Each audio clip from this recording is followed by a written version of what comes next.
Welcome to the Love Story Podcast. I'm your host, Ashley Green, where we are capturing the magic of every love story. Welcome to the Love Story Podcast. We have Alan St. George on here today, and you are telling the love story between you and your late wife, Adrianne. That's right, so, Adrian. It's a robust love story, kind of love story for the ages, so I'm excited to get into it. Great. Well, I'm happy to tell it. It's one of my favorite things to talk about. I love that. How did you meet her? The first time I saw her, the first time she entered my life was just a glimpse out of a moving bus. I was on the bus.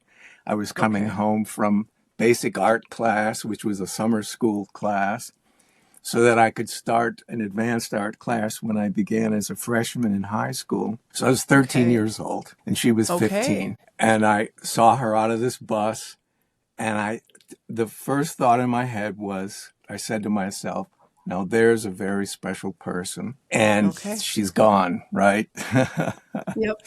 And what town are we in? Where in the world are we at this point? Well, this is in the suburbs of Chicago. I grew up in Chicagoland, went to school at the Chicago Academy of Fine Arts eventually, but all over the suburbs of Chicago I lived in my youth. So I just see this creature walking down the street. She looks like she's floating, and there's like a light shining on her, that kind of situation, you know. Someone completely out of place in the environment, and, you know, this suburban neighborhood, and here's somebody that's so special that I just thought, you know, who is this creature? And then she disappears because the bus is moving, and I think, well, that's it. I'll never see her again.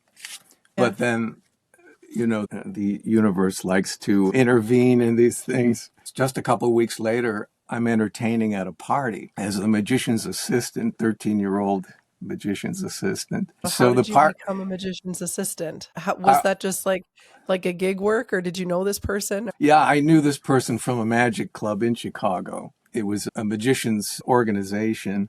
And I always loved magic. In fact, even though I became an artist, a painter, and a sculptor, when I was in high school especially, I was sort of weighing, am I going to be a famous magician or a famous artist? You know, when you're at that age, it's always going to be famous, right? So it's either going to be Michelangelo or Houdini. There's nothing below that. But it's probably good to have that kind of confidence until it gets knocked out of you from life. You know, you have to go in with the undue confidence and then get knocked down a couple pegs. You got to be a dreamer, and then you got to get knocked down a couple pegs, humble up a little bit. And then, you know, the Houdinis are the ones who rise, they fight through it. So they do, yeah. There you go. I think for men, young men, it goes through your 20s, and then you maybe by the time you're 30 start to get more realistic about your place in the world. But don't ever completely lose those hopes and dreams, because that's really what motivates you. So anyway, you were at this party. Yeah, so, you know, it was very democratic because they allowed the performers to mingle with the guests after the show. And so I see who's there. Adrian's there, which is unbelievable. So I walk up to her. Is this in the same, when you're at this party, is this party in like kind of the same, like, is it like close to the neighborhood where you saw her on the bus, or are we across town, or are we different part of the suburbs? Yeah, it's in the neighborhood. She was visiting her cousin, Sarah Jane. Adrian's from Connecticut originally. I've lived in Illinois my whole life. And Adrian was from another completely different ilk, you know, a New England family, wealthy status, all of that. It didn't go well. She didn't have a happy childhood. These were not great parents. They had as little to do with the children as possible. She had a younger sister. It's all like, you know, classes and etiquette lessons and, you know, all this type of thing. It was just not my background at all. My father was a tool and die maker, worked with his hands, very skilled trade, but still, you know, worked with his hands as I do. So anyway, where were we with the story? Oh, I walked up to Adrian, and now I have to picture, you know, girls mature faster than boys generally. It's kind of a known thing. I was a head shorter than her because she was 2 years older than I. And so I walked up to her and I said, you know, I saw you from a bus. And I thought to myself, now there's a very special person. And she puts her hands on her hips and she looks down her nose at me, you know, and sort of like, who's this hick from Illinois, you know? And she says, oh, really? This real icily, you know, oh, really? Like Yes. dismissing me. And I'm a Sagittarian, so we shoot from the hip sometimes. So I immediately said, well, I could have been wrong. And we were off and running, like this tension. But I just hung in there and there was something. I will say, for me, it was immediate. For Adrian, it took longer to get to like me. Yes. I didn't have a great start, had things working against me. I did eventually get her phone number, and then the courtship continued through telephone. In those days, it was a phone booth. That's how we. Okay. Because my father So how said, did you get her phone number? Did you get it from her, or yeah, I did got it from you her. get it from Yeah. a friend? We kept Okay. talking, and, there were moments where it seemed like we were connecting and Yeah. that we could appreciate each other. I appreciated her right away, like I said, but I think it took, she had to warm up to me. So when I would call her, like my father said, you can take phone calls on the phone, but you can't make long distance phone calls because that's going to cost money. So I would go to the liquor store down a couple blocks away and get all my dimes and quarters on that little metal shelf they have. And because in those days, people who don't know, you have a young audience, if you didn't have your money ready to put in when the operator told you it's another quarter or another dime, they just cut you off and the call's Okay. over. So you have to be ready for that. The moment they say another quarter, you've got the quarter. Yeah. And that's how we did it. And so it was a long courtship because, you don't get married at 13, obviously. I was 22 when I got married. So it was like 9 years of dating. And this is while she's in Connecticut and you are in Illinois, and you're just having these long distance phone calls, and really, are you Yeah. like phone calls and writing letters to each other and that kind of stuff? How often did you see each other? Well, it was pretty intermittent. It wasn't regular. In the beginning, it was talking on the phone every month, every 2 months, every 3 months. Wow. Yeah, but it was immediate connection. Like as soon as we would talk, it was like an immediate connection again, no matter how long the distance, between calls or the time between calls. And then she started visiting Illinois more because she could do that.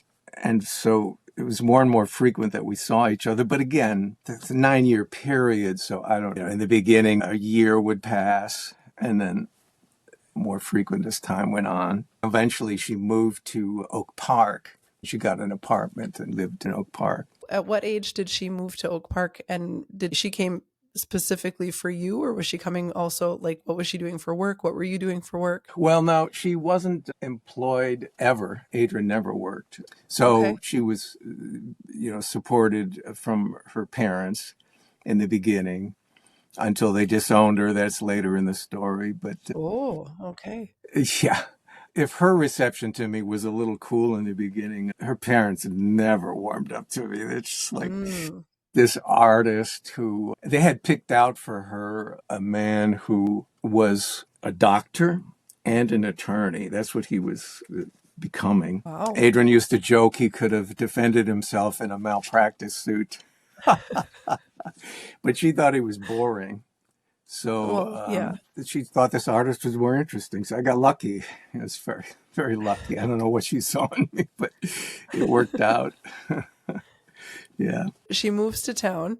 And about how old are you guys? Because you said she's 2 years older than you. So she was at that point like 21. I was 19. Then eventually I moved into the same building. It was a large apartment building, probably built like in the 1930s. It was right on the edge of Chicago. So it was on Austin Boulevard, which was the dividing line between Oak Park and Chicago. And I would park my car in the Catholic church parking lot across the street in Chicago. The battery would get stolen, and then I'd go to Sears and get another battery and put it in, and then like a week later it would get stolen again. People are like, oh, this car, I recognize this car, but the battery's new now. Yeah. But so then eventually I was able to rent a place to park. A woman had a garage that I was able to rent half of, and that worked out great. Yeah, it was not a good situation. They had no parking for tenants. You couldn't park on the streets at night because they would tow you. Oh, wow.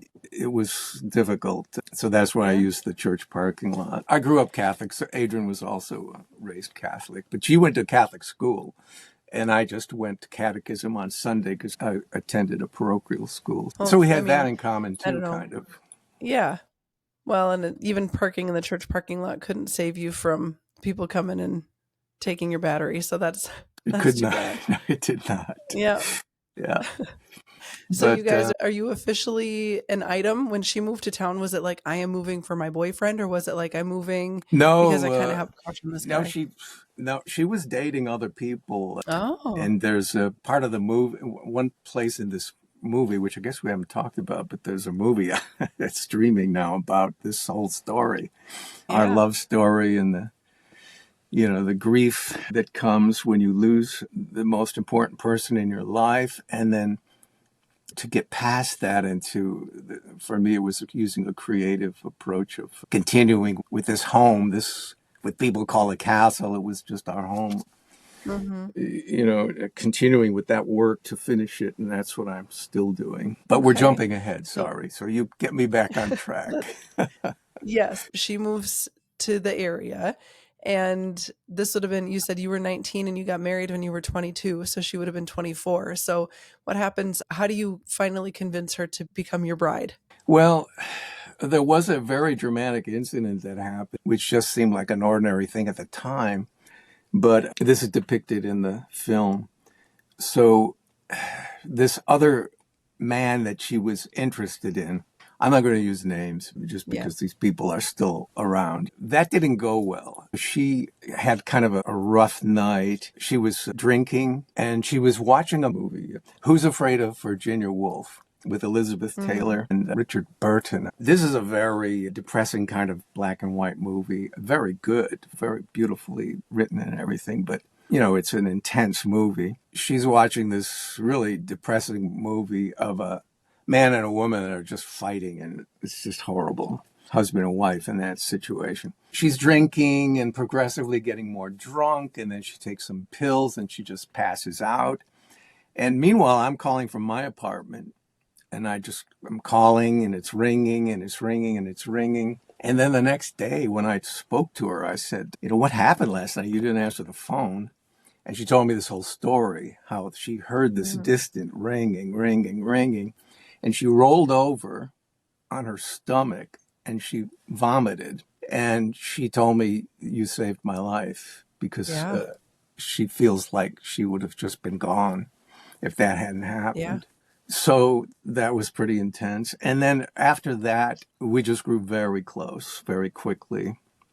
And then we were Yeah. exclusive, and then we were dating, doing all the things people do. Go to movies, go shopping in Chicago, things like that. So now you're dating and how did you propose to her? That was really special. That was at the Abbey in Fontana, Wisconsin on New Year's Eve. So it's 1974 going into 1975, and I had it all planned. I had them make a platter. So I should explain to the audience that my business that built the home and it's really made my life possible is a business I started at age 19. So around that time, things are moving with this relationship, but I'm also creating a business. So I left the Chicago Academy of Fine Arts after only a year and a half. And I was studying life drawing and design, color, sculpting, drawing, art history. But after a year and a half, I just got this idea. And that's a whole different story, probably a different podcast, actually, because I was interested in the famous monsters of filmland when I was a kid. And so I would Okay. recreate the makeups that would take hours to put on, the rubber prosthetics, the hair.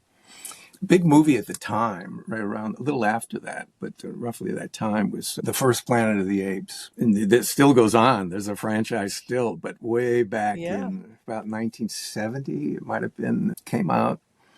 And Charlton Heston was in it. People might have seen it. Well, anyway, the makeup was so different. It was such a departure from what had been done in the past. And so I was studying that. I would get a magazine, Famous Monsters of Filmland. It would give you little tips about makeup. So anyway, this monster makeup stuff, I went to a costume contest in Chicago, midnight at the Oriental Theater. And I did a werewolf makeup that took about 4 hours. But before that, it's weeks of, you have to sculpt everything. You make a life mask, you make a cast of your face, you sculpt everything in clay, like the brows, the nose, the wolf nose coming out, and the chin piece, all of this. Then you cast it. They use those molds to slush mold latex rubber. And those are the prosthetic appliances that are glued to your face with spirit gum. You do this all yourself, though, with a mirror. You glue all that, and then you use this very greasy makeup. And it's just horrible taking it all off later. When you're young, you just do all these things. Yeah. So anyway, I was in this contest, and I got into the newspaper, the Chicago Daily News. And the headline was "A Monster on Loose and Loop." From that, someone from American International Pictures, the promotions director, downtown Chicago, they had an office. They were coming out with a movie called Frogs, and I was hired to promote it, not with horror makeups, but with a frog costume that they were renting. Okay. Which I didn't like. As soon as I saw it, I thought I could do better than that. It was kind of amateurish. To me, it looked more like a fly than a frog. Anyway, I'd never been in a costume shop in my life, but now I'm in a costume shop downtown. It's on Hubbard Street. And they rent this costume, and I think, well, I just learned how to do sculpture with papier-mâché, where you make a wire frame out of chicken wire, and then you take strips of newspaper dipped in wheat paste. That's the process, and you build up on the wire form. So I did this. I made this really good-looking frog head, only it was so impractical, so it ended up weighing like 15 pounds, which is a lot. They should weigh nothing. They should be like feather light. And so... But this is the head I wore, and, down on State and Randolph, walking up and down with a sandwich sign, see the movie Frogs, handing out little frogs to people. Okay. And it was a rainy day, and I got paid like $35, which was a huge amount of money as a student at an art school, Anyway, that led to the business that then supported Adrian and I in the future, built our quote-unquote castle called Facemakers Incorporated, and it started in my parents' basement, and then a corner grocery store, and then an Oak Park shop on Lake Street. So at this time, all these things are sort of happening at the same time, kind of developing alongside each other. And that probably is good, like for a potential mate to look at the other person and see that they're going somewhere, that they're doing something with their life. Mm-hmm. Then it all looks like everything could be possible. Especially someone who came from, a comfortable life. The starving artist bit that's very romantic, but it's harder to manage it. So that's what you were doing, was you were making like costumes and that kind of stuff? Yeah, mostly the heads, because I'm not a seamstress. I don't know how to sew. In fact, even to this day, I was taught how to sew a little by hand, to put a button on. That's about it. My grandmother taught me to fix a hem, So, I started this business, and that was age 19. And then things are moving along with Adrian also at the same time. The Abbey proposing, the reason I went off on that track was because I had arranged to have the waiter present this tray of vegetables and fruits carved like animals.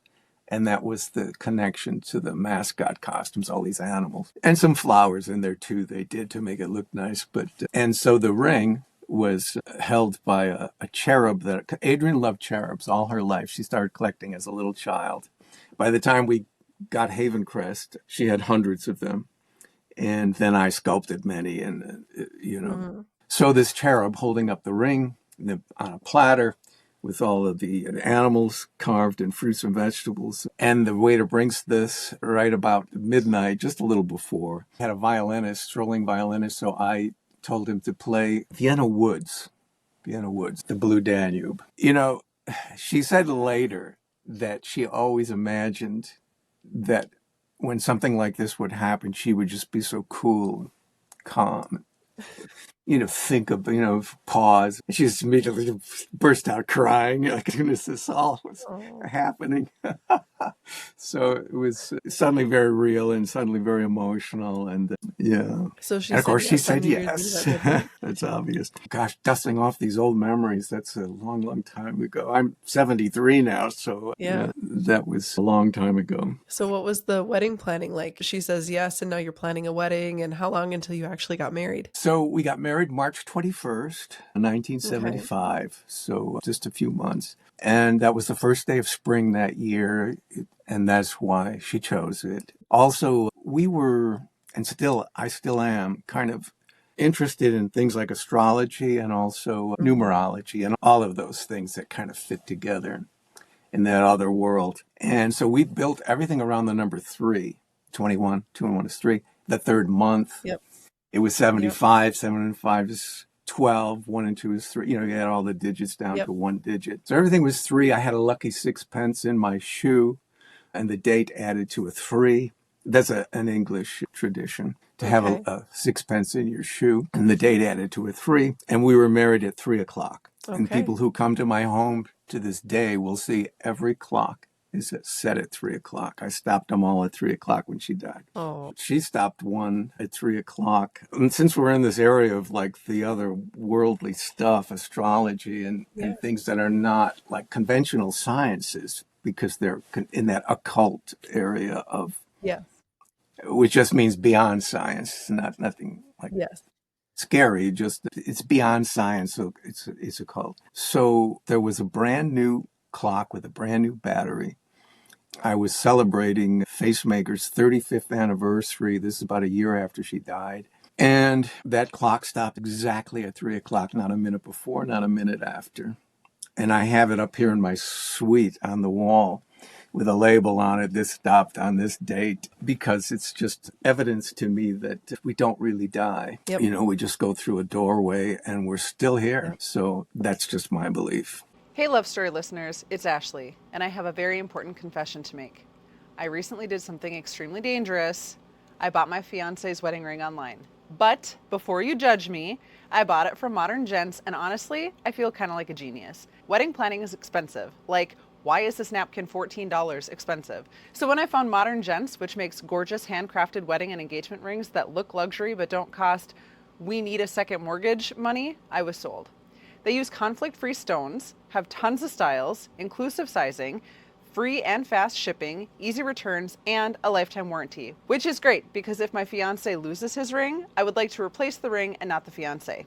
The ring looks amazing, like suspiciously amazing for the price. And Modern Gents has over 1 million happy customers. So I'm clearly not the only one making elite financial decisions over here.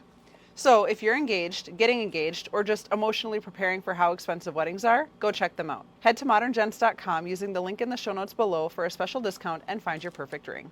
So you get married and everything, like you're saying, you get married the third month at 3 p.m. and all of that stuff. So what is kind of the rest of your love story like? And as we're talking, because we are talking, there is a video and you're talking, obviously she has passed away. So you are a widower and all of these things. So what's the kind of the rest of the story looking like? From this point on, you mean, or Yeah. from the marriage Yep. on? Yeah. From the marriage on, you get married, and now how long were you together? You said you were celebrating 35 years of the business about a year after she had passed away. We made it to 31 years, 2 months, and 10 days. And the last big anniversary party, because we would do them every 5 years here at Havencrest.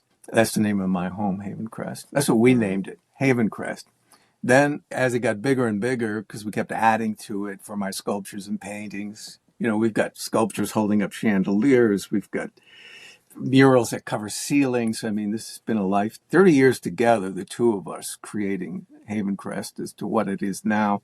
Local people started calling it a castle, and now it's Havencrest Castle, but that's not what we named it. So after the marriage, about a year after that, we moved to Savannah, Illinois, which is a little rural town in northwest Illinois, up right by the Mississippi River. You can see it from my tower. There's 2 5-story towers we added to the house. Wow. Among other things, we added a ballroom, and we made the house 5 times bigger. So those 30 years were, you see, we didn't have children, just fur babies, lots of them, because Adrian started the Humane Society here in the county many years ago. And when she passed, I had 6 little dogs that she left me. It's too many. 2 would be perfect, but 6 is a lot. I kept them, of course, and then one by one they got old and passed. Now I just have a greyhound. He's sleeping next to me. He's sound asleep right now. I had a greyhound in my time, and they're Oh, Everybody thinks that they're wild and crazy, but they're about as lazy as they come. 40-mile-an-hour couch potatoes, Yep. right? They call Yep. them. Hmm. So yeah, he had a proper career. He 42 miles an hour was his top speed. He won Wow. 13 first place. But he's retired now. I say he's Yep. retired and I'm not.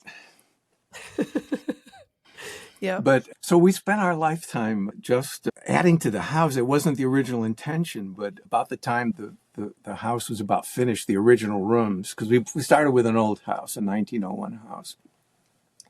And we thought, that's it. Two people without children is plenty. It was like 22 rooms, but lots of tiny rooms. The Victorians liked all Yeah. these little rooms. Well, Adrian liked doing parties. She was so good at it, so good at entertaining, the menus. She designed her own clothes. Oh. And so she loved every aspect of entertaining. On the other hand, I would rather be in my studio all day. I think that was my Hmm. thing. But marriage is supposed to be a compromise. That's the best arrangement, you know. So she does what I like, I do what she likes, and she tells me, okay, wear the blue tuxedo, and I'm wearing a blue dress. And there you go. But And you do it. so we did that. So many of the rooms we added were very large because Adrian liked having like 90 people, and you need bigger Yeah. rooms than these tiny, because we would be in all these little tiny rooms all spread out. But then once we added rooms, it was easier. And then the ballroom is, of course, the biggest room in the house. And that was finished long after she passed. You know, she's been gone 20 years now. It's going to be 20 years, June 1st. The ballroom was the biggest project for me to finish without her. Although we designed it together in my computer, so at least I knew what she wanted. Yeah. The film tells and I know you haven't seen it, so now you're going to find out. I'm excited to go back and watch it. It's the love story, and it's also the castle's a little bit in there, but you don't see a lot. So, because we have 63 rooms, you're going to see just a few of maybe the grander rooms in the movie, but it's not about the house. It's about Adrian and Alan and their story. And Yeah. told much better than I just did, by the way.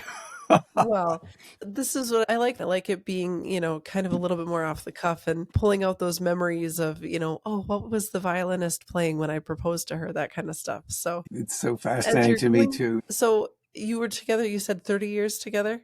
A little over 31 30 years, years? 2 months, 10 days. 31 Yeah. years. Yes. So was it a mutual decision that you didn't want to have kids and you kind of wanted to make the home your project together that you built and the pets and things, or was it something that it just kind of didn't happen, or? Now, Adrian always said, she said, I want to be the child, not have the child. You Yeah. remember, she had a childhood that was all about raising what her parents wanted. And so, I mean, she was standing on a coffee table reciting Ophelia from Hamlet when she was just a little toddler. Like, she was brilliant. She was Wow. a genius. I didn't mention that, but yeah, on the Mensa scale, over 170 IQ. So, smartest person I ever met in my life. And unlike me, she could remember things. I always relied on her for that. I kind of miss it quite a bit, having that brain. It's like, Yes. you balance each other. I had some virtues, and she had a lot of virtues, and that was one of them, her intelligence. She wanted to be the baby. She didn't want to have any babies. And That's right. then, So yeah, I spoiled her. yes. I spoiled her rotten because she didn't get that as Yep. a child. Yeah. So at what point did her parents, because you had mentioned that her parents kind of disowned her. So Yeah, what was that that kind was of? the marriage. Soon as there was the marriage, so I met them one Yeah. time. She referred to Okay. them as old and cold. Those were her nicknames for her parents, old and cold. I think the father Okay. was old. To me, they were both old and cold. I'll tell you the truth. Yeah. But Yeah. I think because the father was older, he was probably old and the mother was cold. But honestly, interchangeable. Yes. And just, kind of rude and just dismissive. And they weren't having it. They weren't having it at all. They told you they picked out this lawyer, doctor, and an artist is just not going to fit the bill. So not in that blue blood society anyway. So Yeah. here, obviously, there are a No. lot of fine, wealthy people out there. It's just these were not two of them. Yes. Well, and I mean, that's got to be hard too. You live your entire life trying to please these people, and then when it ultimately it comes down to, I just want to kind of live my life and do what I want to do.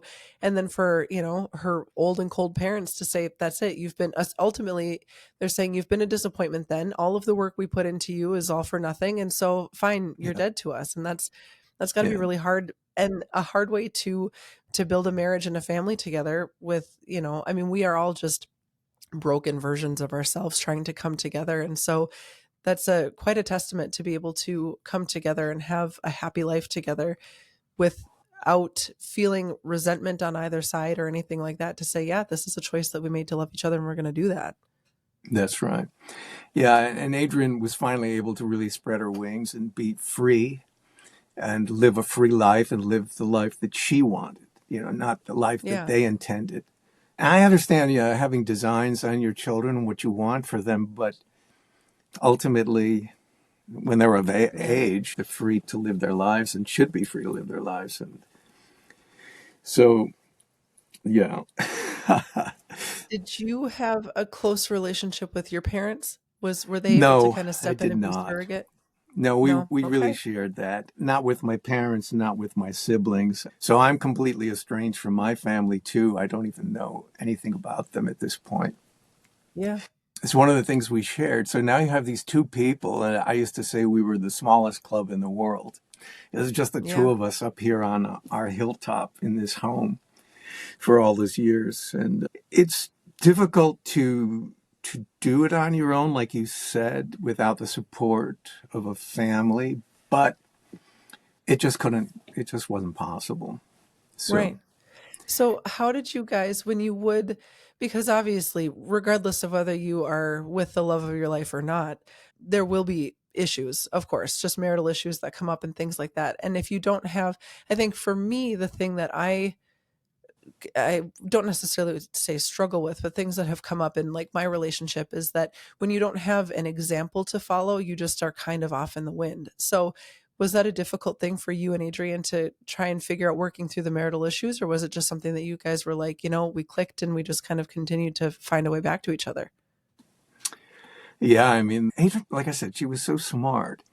And so she taught me just the basics of how to love and be loved, which Sure. is, you would think you should get that from your family, but and this is probably not unusual for my generation, my parents' generation, which was the World War II generation and the Yeah. Depression. They lived through tough times and they were real practical, kind of down to earth. And I think that generation, thank goodness for them, because they're called the greatest generation for a reason, right? Yeah. World War II and all of that. So, their kind of point of view, I never once heard them say, I love you. And I think that was, and of course, Adrian didn't get that either. So we shared that. But Adrian was just so mature and so, she could just grasp everything. Like her mother was a psychiatrist, by the way. So Adrian was always Okay. interested in that and studied, she read, like Adrian just had so many books. She just read so much. She learned so much. So when I said she taught me to love and be loved, the first thing with love is you have to love yourself first. And so that was something she Yes. gave me, that confidence, that self-confidence too. You're worthy. You're a worthy person. And that's how it starts. You have to love yourself, then you can love someone else.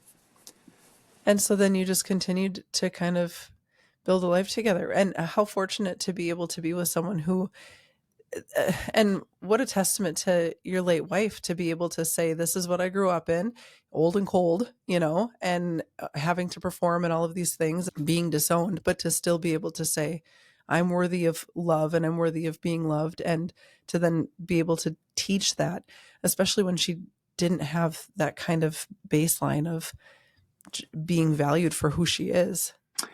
Yeah, she did have a supreme confidence. That was part of what I saw, the way she carried herself. When I looked out the bus and I said, there's a very Yeah. special person, she just carried herself with such poise and self-confidence like I've never seen.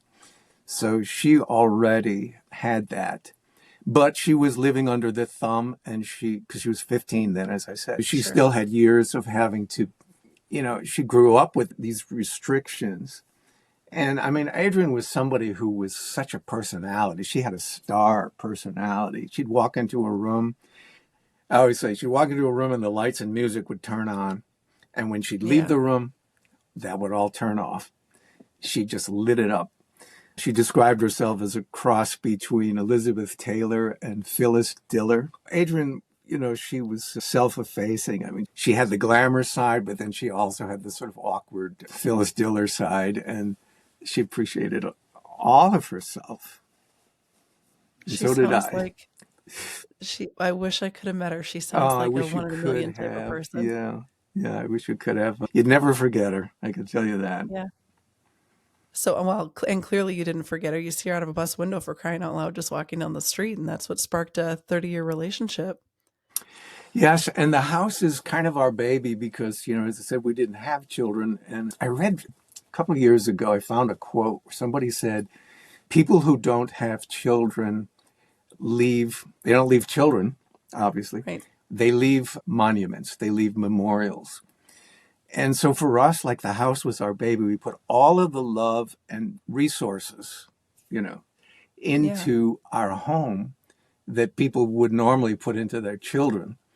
Yeah. And it expressed our love story. So you'll see us throughout the house in my sculptures and paintings.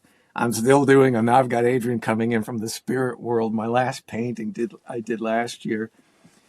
I have her coming in like from heaven. She's like a blue figure. And I'm with my greyhound, Yes. with the white beard, my age now, and hugging my dog, giving him a kiss. And there's Adrian coming in. So I continued to depict this love story and I don't think it's the first time. I've been told many times by other, like mediums have told me, this is not your first time together. Many, many lifetimes you've been together, and you will be in the future. There's definitely something to that, especially when you have that, you can kind of, and I don't want to disparage anybody else's love stories or anything like that, but when you meet a special person in your life and when it's the connection that you're like, oh, we've done this before, when it's just, you just slide right in and it just fits like two pieces of a puzzle. And it's, I think the people that come into your life, I've been told that I'm on this is my soul completion journey. Medium had told me that whatever happens, this is it for me. So you're an old soul, very old soul. Yes, I was like, oh, I don't know that I'm ready to be done and gone and out in the universe yet, but it kind of is that where you feel like, maybe the younger souls, if this is kind of one of your first once or twice go around, you have these relationships with people that are meant to teach you something. And then the more life experience that you get going through round and around and around, it's like, okay, now this is the one where you connect and you just get to just love and you've done all the learning. Now you get to just love. The lessons are definitely not over. Because well, yeah, true. It's just another level that you're going to keep going and going. I mean, evolution seems to be the universal law, right? So it might be another planet or something, but you're going to keep learning and evolving. That's kind of exciting. Like the next step after this life ends. I don't fear it. I look forward to it as an adventure. I think it'll be very interesting. And seeing Adrian again, like I'll see Adrian the moment I cross over, I know I'll see her face. That's going to be a great reunion. Although she's still with me, like she comes to me in my dreams. I had have such vivid dreams with her where she's just there. And it's like a visitation rather than a dream. You can tell the difference. There's a difference. Yeah. I had my grandmother come to me once and it was not a dream.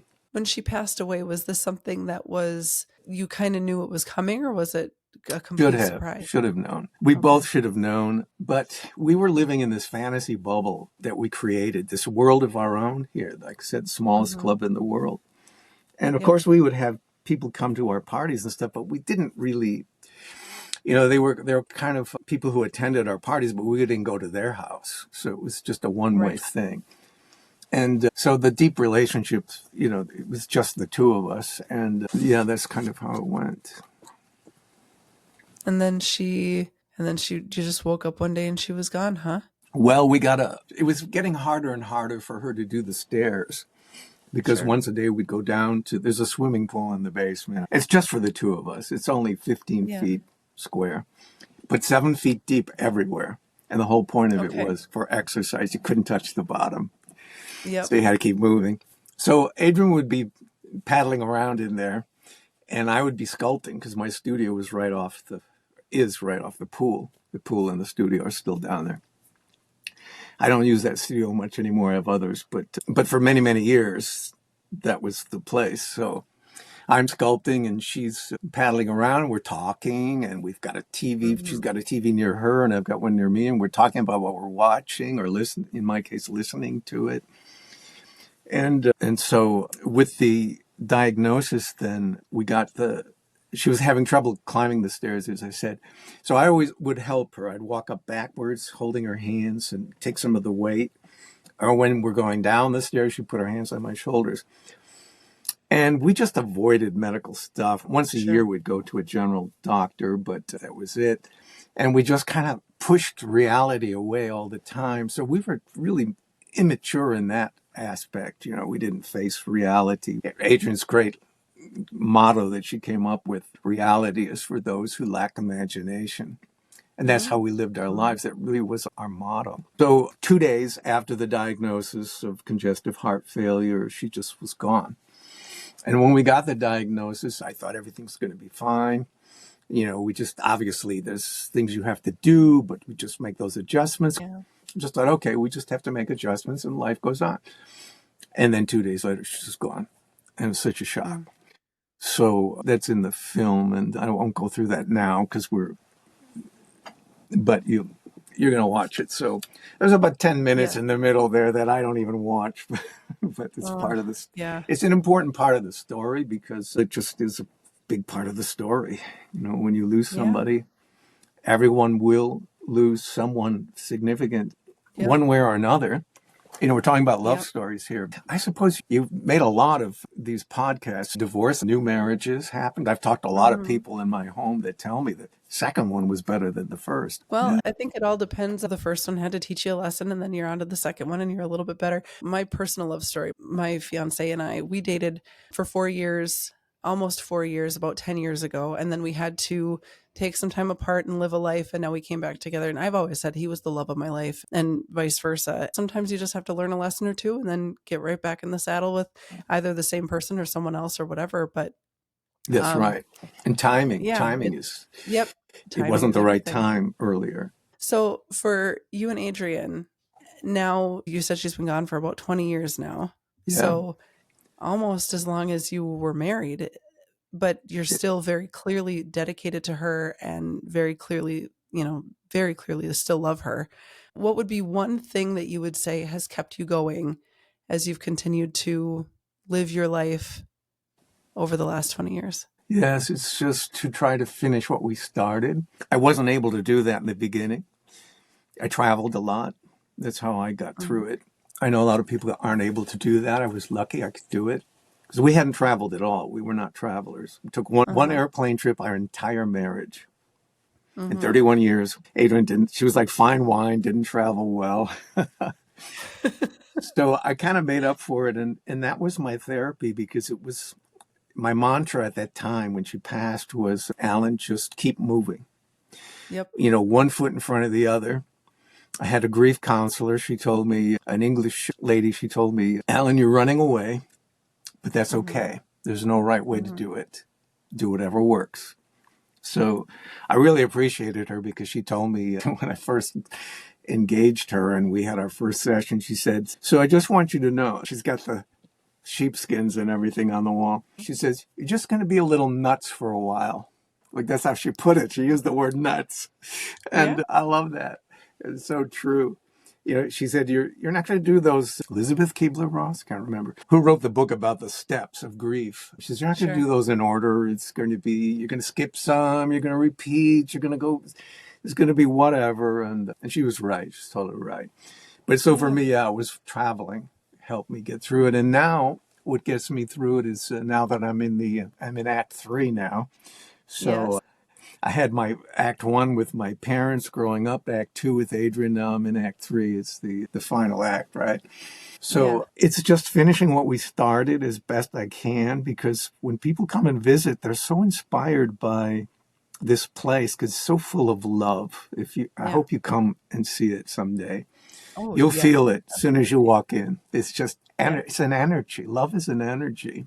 Yep. Life and love are energies. And that's what I always think of is how, Einstein said that energy cannot be created nor destroyed, just transformed. It can be transformed. That's what happens when we die. The energy is transformed, and love is an energy too. And it goes on. It just goes on. It's eternal. Yeah. These things are eternal. Yeah. In my opinion, everybody out there who's shaking their head saying, well, who's this nut? Well, you know what you're talking about. Well, You felt you it. can only bring what you believe and what you've learned. That's all I can bring to the table of my own life, Yep. right? So, yeah. Plug the movie. What is it that we're talking about? That's kind of the underlying source of, this whole podcast and everything. And then, so plug the movie, and then give us one parting Alanism or an Adrianism word of wisdom, and we'll let you go. Okay. It's called Adrian and the Castle. And it's now on Prime and Apple TV, but I think you can get it just about anywhere. So it's a feature-length movie, and it's telling this whole story. And I hope people do see it because it's very moving. But here's my greyhound. Can you get your head in the picture? He's right here. He's the parting. He's got the parting words, don't you?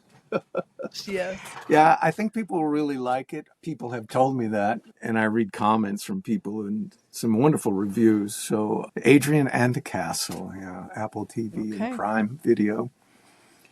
This has been a pleasure. I've really enjoyed talking to you today. Yes. Thank you for coming on. You're digging into the cobwebs a little. That's good.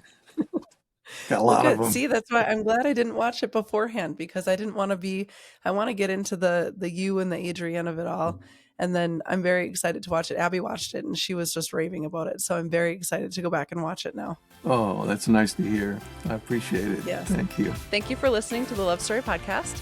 You can subscribe to the show, and you can follow us at the Love Story Podcast on Instagram, Facebook, and YouTube.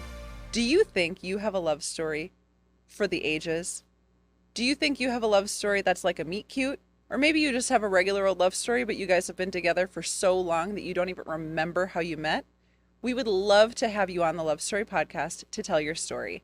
Every love story is unique. Every love story is special. And whether you think you've got a cool story, a funny story, or just a heartwarming story, or just a story of the everyday, regular old love, that's the kind of stuff we want to hear. Reach out at info@lovestoryweddingshow.com, and we will schedule a time to get you featured on the Love Couch. If you're not local, we have the capabilities of doing it digitally as well. So don't forget to reach out, info@lovestoryweddingshow.com, or head to the show notes.